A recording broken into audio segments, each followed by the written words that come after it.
aiza daholy.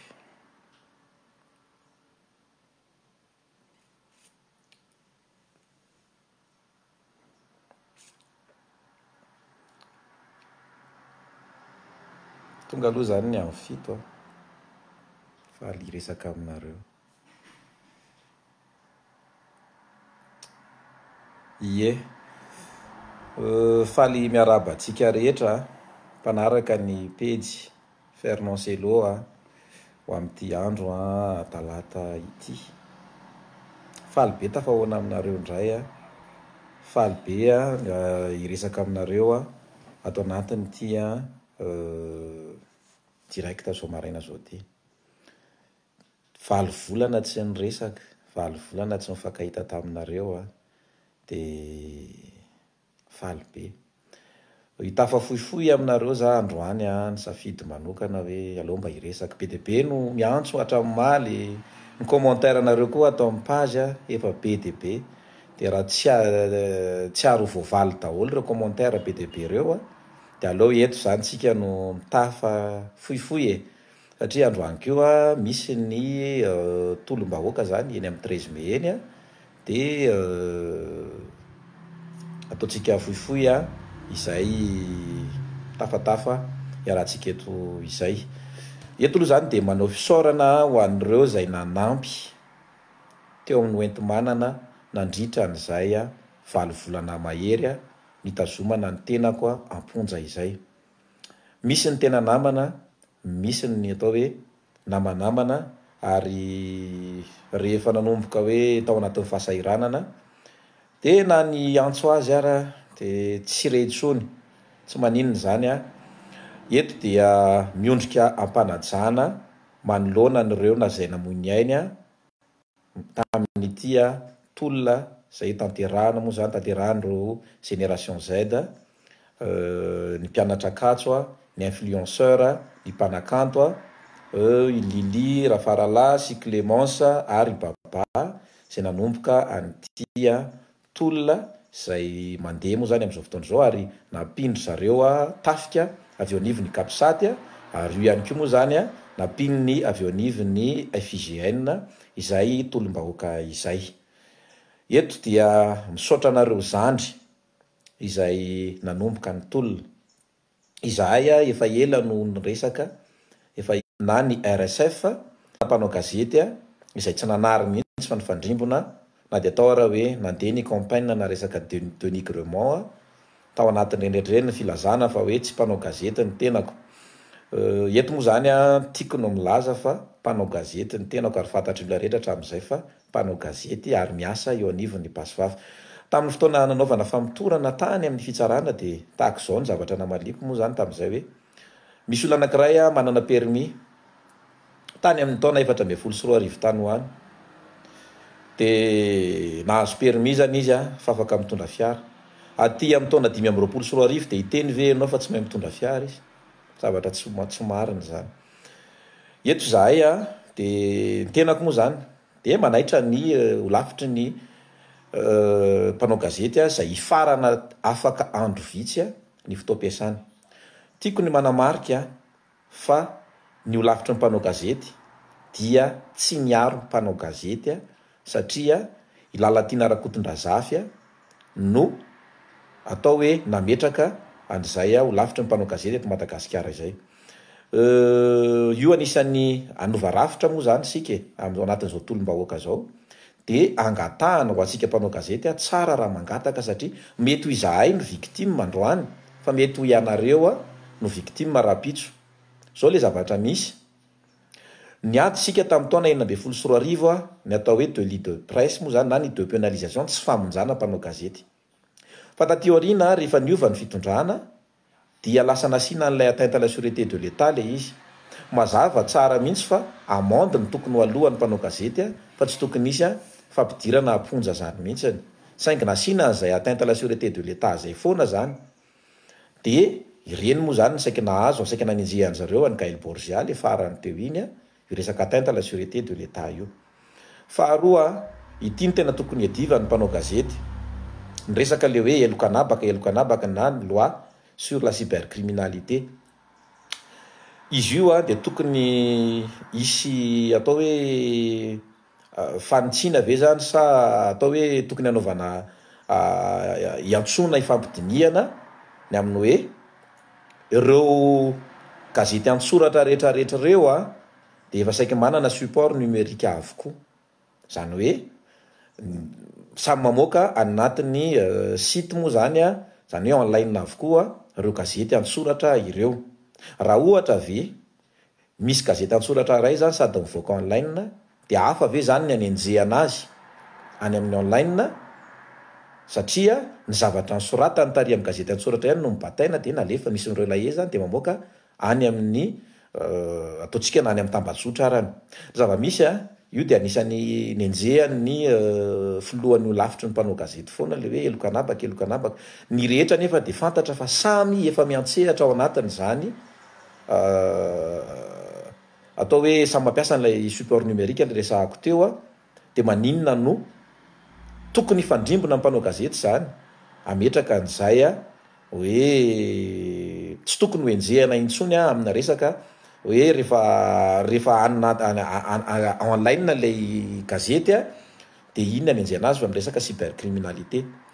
Ny anohizako azy de ny hoe azavaiko foy aminareo zany hoe fa naninona no tahaka ireny ny fihetsiky ny ho lavitra ny mpanao gazety izay tsy niaro mpanao gazety mihitsy satria izao le zava-misy novain'ny lalatiana rakotondrazafy ilay lalàna mifeny serasera zany hoe nataony amin'ny mamety azy de ny fifidianana ho lavitry ny mpanao gazety ny caution nataony nidangana be de rehefa nidangana be ny caution de tsisy afaka milatsaka de candidat tokana izay candidat andro zareo no nalefa de nailika ny hafa izay faniliana ny hafa izay no nanenjehana ny hafa hoe tsy mpanao gazety rehefa nosamborona.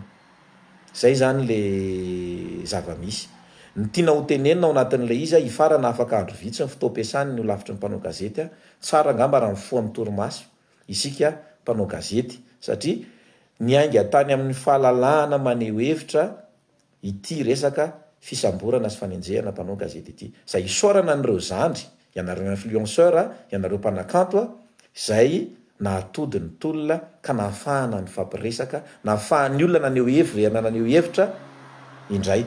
Raha tsy teo ianareo de tsy nisy ny fahafahanay raha tsy teo ianareo de mino izahay fa tsy nisy ny fandraisana andraikitra nataony ny filoha zay tsy eto antoerana intsony ny amin'ny famoahana anay.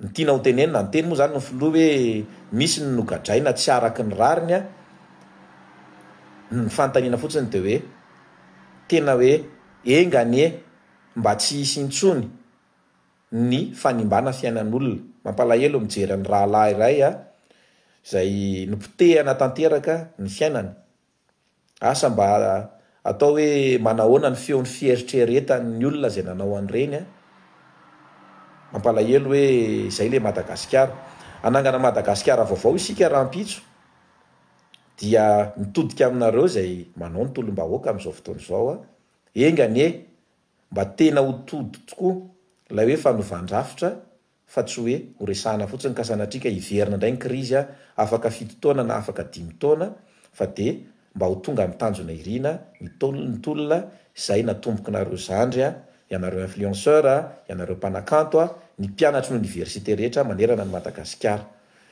Eto ihany koa ny tenako de misaotra manokana ny tafika izay nahatsapa fa hoe tsy rary ny zavatra antranga ka niditra nanampy ny tolom-bahoaka.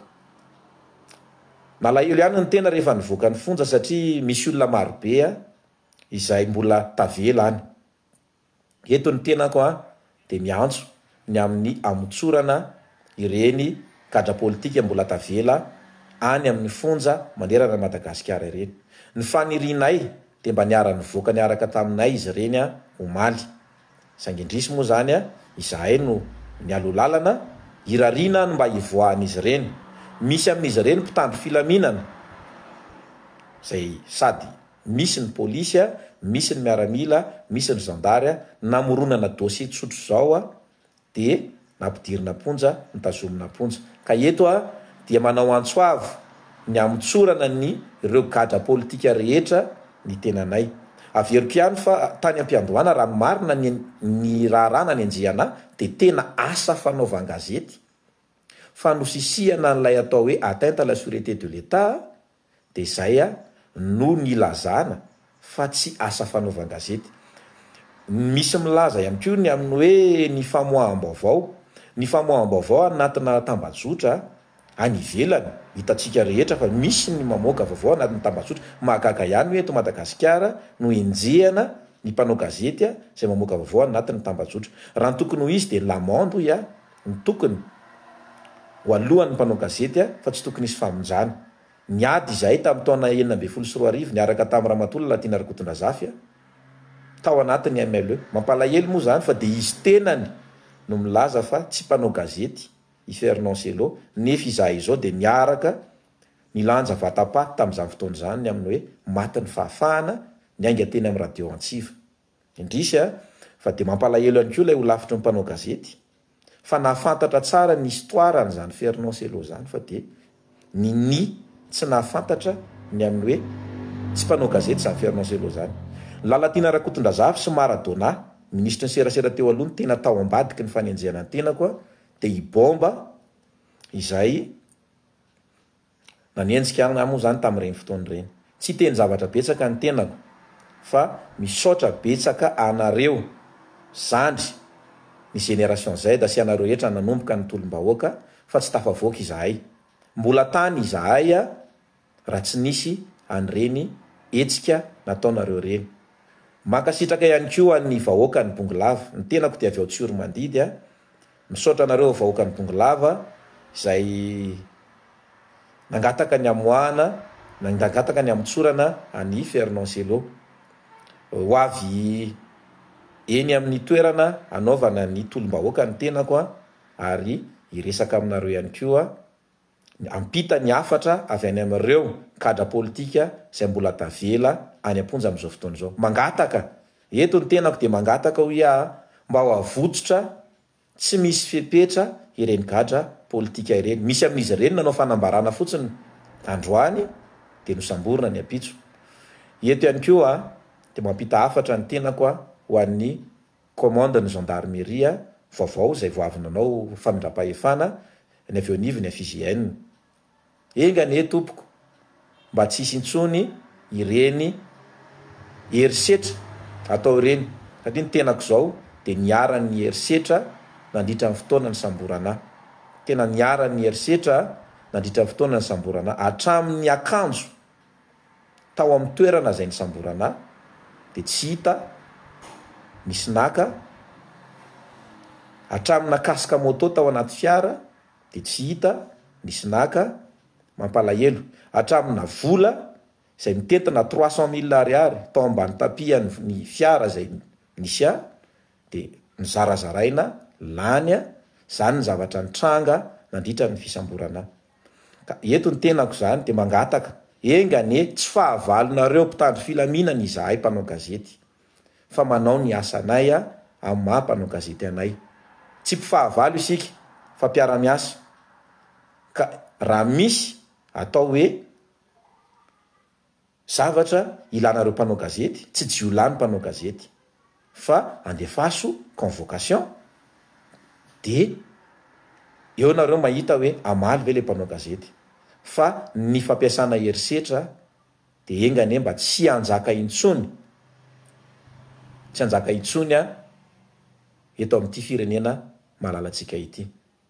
Misaotra be dia be ho anareo diaspora any ivelany. Eto dia misaotra manokana ho an'ny Koto izay nanomboka tany amin'ny fiafenako zaho ankavalina dia tsy namela irery.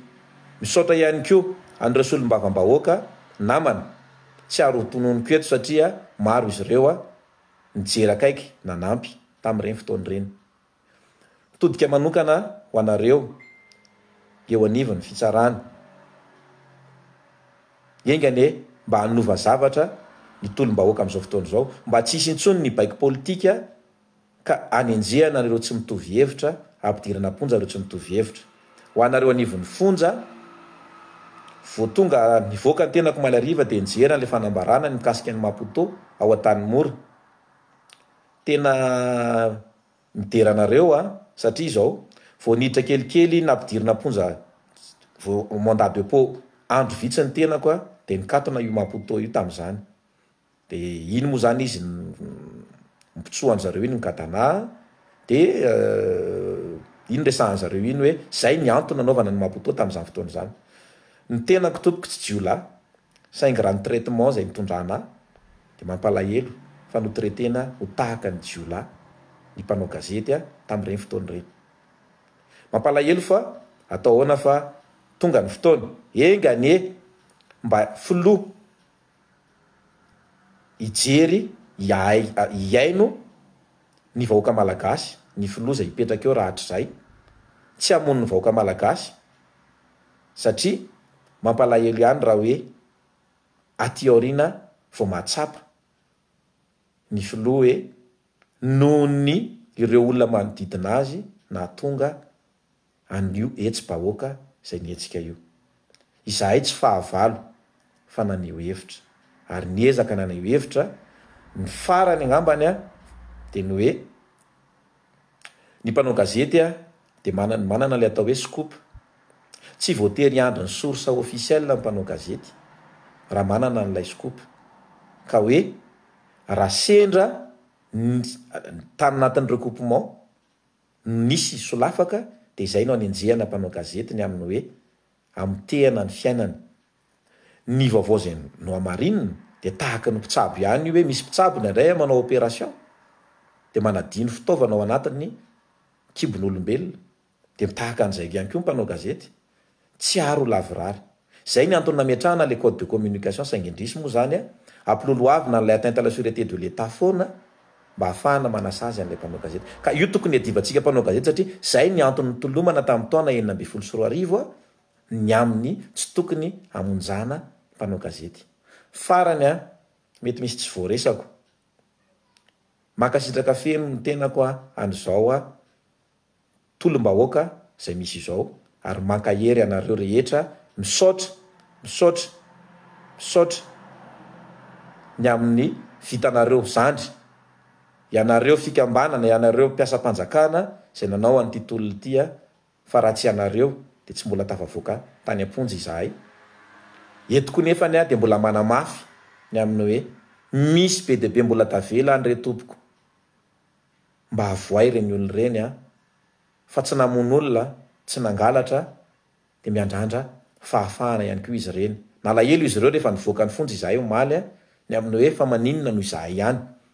Iny moa zany ny zava-nisy de mangataka ny amitsorana tsy misy fepetra an'ireo zay mbola tavela any amin'ireny fonja reny. Be de be nareo manontany hoe taiza zany no nisy anselo 7 volana teo ny tenako tao an-tany mora zany hoe hiditra 7 volana mahery de nahazo transfert teny amin'ny fonjany Mieritsetosika de teny namaranako an'izay fitazomana ponja izay moa zany de rehefa nivoaka ny fonja ny tenako nivoaka tao amin'ny fonjany Mieritsetosika omaly ariva. Tsy lava resaka fa misaotra be de be anareo ary mankasitraka an'ireo zay nanampy tena namana tokoa ianareo ary tsy nanary tamin'ny andro sarotra. Mankasitraka indrindra de mirary soa ary engany mba handroso ty Madagasikara mamitsika ty ho an'ny tanindrazana. Saotra tompoko.